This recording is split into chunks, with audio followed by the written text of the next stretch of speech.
अमीर मिल्लत पीर जमात अली शाह साहब मुहद्दिस अलीपुरी रहमतुल्लाह अलैह, पीर साहब फरमाते हैं जब पाकिस्तान बन रहा था तो हम नबी पाक सल्लल्लाहु अलैहि वसल्लम की अजमतें बयान किया करते थे।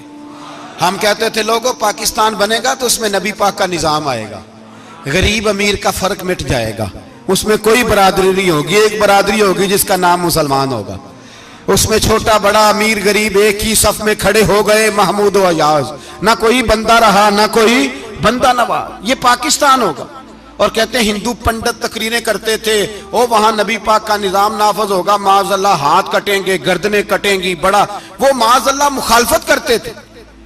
वो क्या पता था कि बाद में यहां भी सारे वही तमाशे होंगे जो वो कह रहे हैं। तो पीर साहब कहते हैं कि जगह हिंदुओं का जलसा था, हिंदुओं का पंडित तकरीर कर रहा था, वहां सारे हिंदू बैठे थे, तो उस पंडित ने ना तकरीर करते करते नबी पाक की शान में कोई बेअदबी कर दी माज़अल्लाह, क्योंकि सारे हिंदू थे, कोई मुसलमान नहीं था।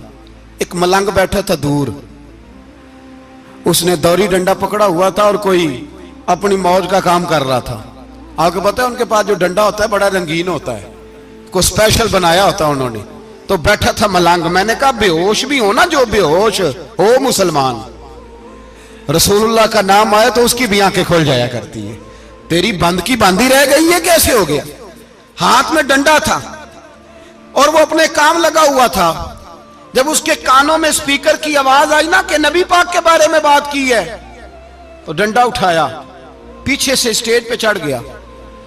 और हिंदुओं ने समझा मलंग आदमी है, इसने क्या करना है। आया पंडित के पास और वो कहता है मैंने 3 डंडे इतनी जोर से मारे कि चौथे की जरूरत ही ना पड़ी, इतनी जोर से 3 डंडे सर पे मारे कि चौथे की जरूरत है उसकी फिर आवाज ही निकली, मर गया वो। मुझे पकड़ा, जेल में फेंक दिया। अमीर मिल्लत पीर जमात अली शाह साहब कहते हैं मैं अमृतसर की जेल में मिलने गया और मैंने उसके सामने खड़े होके कहा, मैंने कहा बेलिया, ना तू नमाज पढ़े, ना तू रोजा रखे, ना तू मस्जिद आए, ना तू कोई और काम करे, और इतना बड़ा तूने काम किया, गुस्ताख मार दिया। तो पीर साहब कहते हैं वो मलंग अपने पैरों पे उठ के खड़ा हो गया और उसकी आंखों में आंसू थे और मेरी तरफ देख के कहने लगा, पीर जी मैनू लम्मियां गल्लां ते नहीं आउंदियां, मैं अनपढ़ हाँ, चोखा ते ने मैनू पता, गुनाहगार हाँ, बड़ा गुनाहगार हाँ, बड़ा गुनाहगार हाँ, बड़ा गुनाहगार, बड़ा गुनाहगार हाँ, पर कसम अल्लाह दी इज्जत दी मैं गुनाहगार हाँ पर अपने नबी दा गद्दार नहीं, गुनाहगार हाँ पर रसूलुल्लाह दा गद्दार कोई बात नहीं। अगर कोताहियां करता हूं तब यह तो नहीं ना हो सकता कि ऊंची और सुच्ची सरकार की को मेरे सामने बेअदबी करके चला जाए। ये तेनू पता ही नहीं लगा, तू कहता खबर ही नहीं हुई, कब हो गया पता ही नहीं था, वजाहतें देता फिरता है। और कुछ मौलवी मुल्ला जो धब्बा है दीन के नाम पे, वो वजाहतें देते फिरते हैं, कहते हैं मुनाजरे कर लो, शर्म करो, दीन के नाम पर वोट मांग के असेंबलियों में जाते हो और वहां जाके इन बेईमानों की गोदों में बैठ जाते हो, तुम्हें हया नहीं आती। और नबी पाक की बात है तो फिर भी तुम्हारी गैरत जोश नहीं मारती, फिर भी दलीलें देते फिरते हो। मेरे रसूल पाक अलैहिस्सलातु वस्सलाम के गुलामों, याद रखो दीन में तसल्लुब पैदा करो, मजबूती। कल लोग मसले पूछा करते थे कि सहाबी का अहले बैत का बेअदब है तो उसके जनाजे पे जाएं कि ना जाएं। अब नहीं लोग पूछते, अब हमारे दिलों में फतवे ज्यादा आ गए हैं, मर्जी करते फिरते हैं। हमारा बच्चा किसी बद मजहब की मस्जिद में जाता है, हम कहते हैं नहीं नहीं वैसे ही जाता है, तुझसे पूछा जाएगा, उस दिन पता चलेगा, जिस दिन तुम मरेगा तो तेरे लिए दुआ भी नहीं करेगा, तेरी कब्र पे भी नहीं जाएगा, तुझे पता चलेगा उस दिन कि वैसे ही जाता है कि ऐसे जाता है। कोई पाबंदी नहीं, कोई तसल्लुब भी नहीं, अकीदे में ईमान में कोई पुख्तगी नहीं, हमें ख्याल ही नहीं कि किधर जा रही है औलादे, सोचते ही नहीं हम। ख्याल होना चाहिए, समझ होनी चाहिए। मेरे रसूल पाक अलैहिस्सलातु वस्सलाम के सहाबा में तसल्लुब था, तसल्लुब। सगी अम्मा भी अगर बेईमान होती थी तो सहाबा करीब नहीं आने देते थे। हजरत अस्मा बिनते अबी बकर सिद्दीक, उनकी मां मुशरिका थी। जनाब सिद्दीक अकबर की एक ज़ौजा हजरत अबू बकर ने तलाक दे दी। कुछ अरसे के बाद वो अपनी बेटी को मिलने आई, मां बेटी से मिलने आई तो हजरत अस्मा बिनते अबू बकर को पैगाम भेजा, कहा बेटे मैं तुझे मिलना चाहती हूं। तो कहा अम्मा जरा ठहर जा, पहले मैं अपने नबी से पूछ लूं, पहले अपने मां बाद में है, नबी पहले है। पहले हजरत अस्मा हुजूर की बारगाह में गई, या रसूल अल्लाह मेरी अम्मा मिलना चाहती है, और मुशरिका है, हुक्म क्या है? फरमाया तू मां की हैसियत से मिल सकती है। उन्होंने तो सगे मां बाप से नाते तोड़ लिए, सगे रिश्तेदारों से, और तू इनसे दोस्तियां खत्म नहीं कर सकता, तेरा ताल्लुक भी नहीं, सारे उसी को पुकारते हैं, सारे एक ही हैं। ये तमाशे किसी और को दिखाना, यहां रसूलुल्लाह के गुलाम बसते हैं। हमारा अकीदा बड़ा पुख्ता है, बड़ा पुख्ता, बड़े पुख्ता नजरियात के लोग अल्लाह ने इस धरती को अता फरमाए। इस जमीन ने बड़े कामिल मोमिन पैदा किए। भाई याद रखो, रसूल पाक अलैहिस्सलातु सलाम के गुलामों में अपने दीन के लिए तसल्लुब था, पुख्तगी थी, कुफर से बेजार रहते थे। अगर सबको एक में एक ही करना था तो फिर इतनी लंबी चौड़ी जद्दोजहद, अमीर हमजा का कलेजा निकल गया, कान कट गए, सब कुछ हो गया, और आज तुम उन शहीदों की लाशों पे खड़े होके कहते हो कि ये तो ऐसे ही कट गए। मजाक है ये? कोई मजाक है? असल बात बताऊं आपको क्या है, दीन मुफ्त में मिला है, और जो शय मुफ्त मिल जाती है उसकी कदर नहीं होती कदर। दीन नबी दा एक ही जानन दुनियादार कमीने, दीन नबी दा जानन वाले सौंगे विच मदीने। तुझे क्या पता, तुझे क्या खबर इस दीन की? कोई खबर ही नहीं। मेरे रसूल पाक का पसीना कितना बहा है। कभी तेरा फेरा लगे तो ओहद के पहाड़ से जाके पूछना नबी पाक का खून कितना बहा है। कभी टाइम मिले ना, मुल्क शाम जा और हजरत बिलाल की कब्र पे खड़े होके पूछ दीन कितना कीमती है। और फिर उससे ज्यादा बात पूछनी हो ना कभी, तो मदाइन जा, हजरत सलमान फारसी के मजार के पास उनसे पूछ दीन की कीमत कितनी है। वो तुझे बताएंगे कि कई 100 साल लग गए नबी पाक के कदमों में पहुंचने तक। 100 साल, कई 100 साल। और अगर फिर भी तुझे तसल्ली ना हो तो जन्नतुल बकी में जा और सैयदा तैयबा ताहिरा हजरत फातिमा ज़हरा से पूछ, उनसे पूछ बीबी इस दीन की कदर क्या है। वो तुझे बताएंगी कि जब दीन के चेहरे पे सुर्ख रंग भरना था तो मैंने हुसैन का खून दे के भरा है। वो तुझे बताएंगी कि इस दीन को जब पेंट करना था तो मैंने जनाब अली असगर के बाजुओं के साथ मुसव्वरी की है। इसको आसान समझ रखा है लोगों ने, आसान समझ रखा है। कहा तुम कट गए, और आज उठने वाला सूफी और दरवेश कहता है सारे एक ही हैं, सारे उसी को मानते हैं। जिस सियासतदान का दिल करता है वो जाके मंदिरों में पूजा कर आता है, जिसका दिल करता है वो जाके हिंदुओं की होली और दिवाली में शरीक हो जाता है। सब एक ही हैं। अगर एक ही थे तो हुसैन का अली असगर क्यों शहीद हुआ? अगर सब एक ही थे तो जनाब अली अकबर क्यों शहीद हुए? सारे एक ही थे तो फिर ठीक है, मस्त रहना चाहिए था। ये मजाक है इतनी कुर्बानियां? शर्म ही नहीं आती बात करते हुए? जागो और अपने दीन को समझो। मेरे रसूल पाक अलैहिस्सलातु सलाम ने जो दीन दिया इसमें तसल्लुब है, तसल्लुब, कुफर से बेजारी। कितनी बेजारी? हजरत उम्मे हबीबा रदी अल्लाह ताला अन्हा उम्मुल मोमिनीन है, ये हमारी अम्मा है। उम्मे, माओ के नाम तो बच्चों को आने चाहिए ना। ये मोमिनों की माँ है, अबू सुफियान की बेटी हैं। हजरत अबू सुफियान रदी अल्लाह ताला अन्हु की बेटी, नबी पाक की ज़ौजा हैं। जनाब अमीर माविया रदी अल्लाह ताला अन्हु की सगी बहन हुजूर की ज़ौजा थी, बहुत बड़े अमीर बाप की बेटी थी। मदीने जब आई तो नबी पाक के घर में गुर्बत देखी, आजमाइश देखी, कई कई दिनों के फकरे इख्तियारी के जलवे देखे। अबू सुफियान एक मुज़ाकरात के सिलसिले में मदीने आए और कहते हैं मैंने सोचा सीधा अपनी बेटी के घर जाता हूं। तो कहते हैं मैं हजरत उम्मे हबीबा के सहन में दाखिल हुआ तो चारपाई पे बिस्तर बिछा हुआ था, और उम्मे हबीबा एक साइड पे बैठकर तो सुई धागे के साथ कोई काम कर रही थी। अबू सुफियान कहते हैं मेरी बेटी की नजर पड़ी तो उम्मे हबीबा जल्दी से उठी, उठ के बिस्तर जो चारपाई पे बिछा हुआ था वो बिस्तर उठाया, लपेटा, अंदर ले गई। बाद में बाहर आई तो मैंने बेटी के सर पे हाथ रखा। मैंने कहा बेटी मैं समझ गया हूं, बिस्तर पे मेरी नजर पड़ी है, लगता है कई साल पुराना है, पेबंद भी लगे हुए हैं, तो इसलिए अंदर रखा ही है कि पुराने बिस्तर पे बाप को बिठाऊंगी, इसलिए रखा ही है। तो बेटी अमीर घर से आए तो गरीब घर में उसकी शिकायतें खत्म नहीं होती, पर दीन के साथ तसल्लुब उम्मुल मोमिनीन का, पुख्तगी और कुफर से बेजारी। कहने लगी अब्बा जी अभी आप काफिर है ना, तो आपकी सोच अभी बदली नहीं। मैं इसलिए नहीं बिस्तर अंदर रख के आई कि आपके काबिल नहीं था, मैं तो इसलिए रखा यूं कि वो मेरे नबी का पाक बिस्तर है और आप नापाक हैं। वो पाक बिस्तर है। इन्नमल मुशरिकून नजस, मुशरिक नापाक होता है। बाप होना अलग बात है, लेकिन मेरे दिल में बाप की कदर बाद में है मेरे दिल में, और रसूलुल्लाह के बिस्तर की कदर पहले है। रसूलुल्लाह की नहीं, रसूलुल्लाह के बिस्तर की कदर है कि बाप बैठ ना जाए। इतनी नफरत मुशरिक से, इतना इजहार, वो बाप भी हो तो इतनी नफरत। लोगों ने पेचे डाले हुए हैं प्यार के, मोहब्बत की पिंगे चढ़ा रहे हैं, और सारे ये कहें जी सब सही है।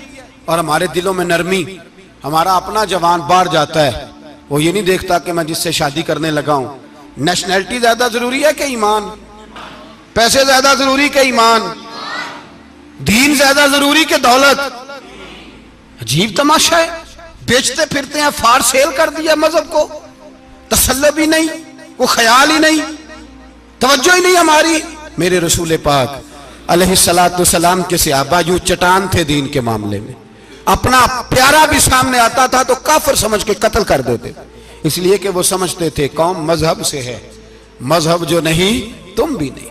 अगर दीन नहीं रहेगा तो कोई शय बाकी नहीं रहे। याद रखना, अगर दीन नहीं रहेगा। मेरे हबीब पाक अलैहिस्सलातु सलाम के गुलामों का ये हाल था। ओहद के अंदर अफवाह फैल गई कि हुजूर शहीद हो गए। हजरत अनस बिन मालिक के चचा थे अनस बिन नदर रदी अल्लाह तआला। जब अफवाह फैली ना हुजूर शहीद हो गए, तो जनाब अनस बिन नदर उठे, तलवार पकड़ी, सहाबा से कहने लगे यहां क्यों बैठे हो? कहा हुजूर शहीद हो गए, तो हम क्या करें? फरमाया हुजूर शहीद हो गए तो हम जिंदा रह के क्या करेंगे?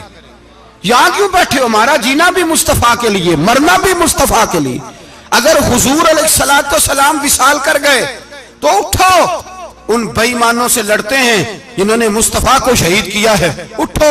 हजरत अनस बिन नदर मैदान में निकले, इस तरह लड़े कि सहाबा कहते हैं ना जख्मों की परवाह, तीर बरसते रहे परवाह ही कोई नहीं, तलवारें चलती रही परवाह ही कोई नहीं, उनके वजूद पर नेजों के जख्म आते रहे परवाह ही कोई नहीं। हजरत अनस बिन नदर इतना लड़े कि शहीद हो गए, और जब शहादत के बाद उनकी लाश देखी तो 80 जख्म नजर आए, तलवारों के नेजों के 80 जख्म। हुजूर के लिए उन लोगों ने जाने दे दी, परवाह ही नहीं की। यहाँ इस मसले को हमारे यहाँ लोग समझते ही नहीं। खत्म नबुव्वत का मसला बड़ा हसास मसला है। मा कान मुहम्मदुन अबा अहदिन मिर रिजालिकुम वलाकिन रसूलुल्लाह व खातमन नबिय्यीन। हम खत्म भी पढ़े ना किसी का तो उसमें भी खत्म नबुव्वत वाली आयत पढ़ते हैं, इसलिए कि ये बुनियादी मसला है। हम लोगों को बताते हैं कि जो मरने वाला गया है ना दुनिया से, वो नबी पाक की खत्म नबुव्वत का ऐलान करता हुआ गया है। हम लोगों को ये बात बतलाते हैं। मेरे हबीब पाक अलैहिस्सलातु सलाम की 150 के करीब हदीसें हैं कि मैं आखिरी नबी हूं, मेरे बाद कोई नबी नहीं है। 150 के करीब हदीसों में हुजूर ने इरशाद फरमाया, जगह जगह महबूब पाक ने वजाहत फरमाई कि मैं आखिरी नबी हूं, मेरे बाद कोई नबी हो सकता, वजाहत। और हमारे उलमा ने लिखा है जो दावा करे कि मैं नबी हूं, और जिस बंदे ने उससे ये कहा कि चल कोई दलील दिखा, वो भी काफिर हो गया, वो भी काफिर। क्यों तूने ये सवाल किया? ये हसास नौइयत का मसला है। मेरे रसूल पाक अलैहिस्सलाम के गुलामों ने एक पैगाम दिया है हमें, उस पैगाम को याद रखना। हजरत साद बिन रबी रदी अल्लाह तआला अन्हु को ओहद के मैदान में इतने जख्म लगे कि उठा नहीं जाता था। नबी पाक सल्लल्लाहु अलैहि वसल्लम ने फरमाया जाओ को मेरे साद बिन रबी का पता करो वो कहाँ है। सहाबा आए तो फरमाते हैं जब हम उनके पास पहुंचे तो उनकी रूह परवाज कर रही थी। आखिरी लफ्ज उन्होंने अदा किए, कहने लगे इधर आओ सहाबा, इधर आओ, मेरी वसीयत सुन लो। हम करीब गए, हमने कहा शायद बच्चों के बारे में, औलाद के बारे में, घर के बारे में कोई वसीयत करेंगे। तो हजरत साद बिन रबी ने वसीयत फरमाई, कहने लगे जाके नबी पाक के गुलामों को मेरा पैगाम दे देना, जाके उम्मत मुस्लिमा को मेरा पैगाम दे देना कि मुसलमानों अगर तुम में से एक भी जिंदा हुआ और नबी पाक की नामूस पर कोई हरफ आया तो फिर अल्लाह की बारगाह में तुम्हारा कोई उज़र कबूल नहीं किया जाएगा। ये मेरा, ये मैदान ओहद में सर से लेकर पांव तक जख्म लगे हुए एक सहाबी का पैगाम है उम्मत मुस्लिमा के नाम। हजरत साद बिन रबी रदी अल्लाह तआला अन्हु फरमाने लगे मैं मरते वक्त मुसलमानों को पैगाम दे के जा रहा हूं कि अगर हुजूर की इज्जत पर, नामूस पर, नबी पाक सल्लल्लाहु अलैहि वसल्लम की जात पर जरा सा भी हरफ आया और मुसलमान जिंदा हुए, और फिर अगर वो समझें कि हमें अल्लाह की बारगाह से माफी मिल जाएगी, तो याद रखना रब हर बात माफ करेगा, इस बात में तुम्हें अल्लाह माफी, इसमें तुम्हें, ये पैगाम दिया साद बिन रबी ने और उम्मत को समझाया कि हर बात में कंप्रोमाइज कर लेना, रसूलुल्लाह की जात के बारे में कंप्रोमाइज ना करना। जब से मरज़इयों को इन सुपर काफरों को अकलियत करार दिया गया है, उसके बाद किसी मरज़ई की इबादतगाह जलाई है मुसलमानों ने? बोले कभी किसी मरज़ई के साथ मुसलमानों ने कुछ जुल्म किया है? बाद में ठीक है, अपनी इबादत कर रहे हैं जिस तरह भी कर रहे हैं, बाकी अकलियतें भी रह रहे हैं। कभी दोबारा उलमा ने यह तहरीक चलाई है कि इन्हें पाकिस्तान से निकालो, ये क्यों बसते हैं यहां? अकलियत है तो रहने दो जी। जो बेईमान है, काफिर है, उसे घसीट के दीन में क्यों लाते हो?